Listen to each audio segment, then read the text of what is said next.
আওয়ামী লীগ যদি খুনিদের দল হয়ে থাকে, ৭১ কারা আমাদের খুন করেছিল, কারা আমাদের বুকে গুলি চালিয়েছিল? জামাত, শিবির, জামাত। বন্ধুরা, জামাত সবসময় ঘোলা পানিতে মাছ শিকার করতে চায়।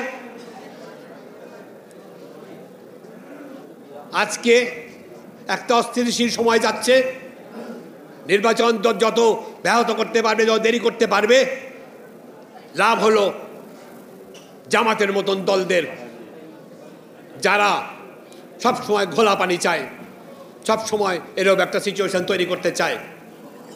আমরা অপেক্ষা করব, আমরা অনেক ধৈর্য নিয়ে অপেক্ষা করেছি এবং আরও করব, যতদিন পর্যন্ত আমাদের নেতা নেত্রীরা, বেগম খালেদা জিয়া এবং আমাদের ভারপ্রাপ্ত সভাপতি আমাদের হুকুম না দেবেন, আমরা ধৈর্য ধরব।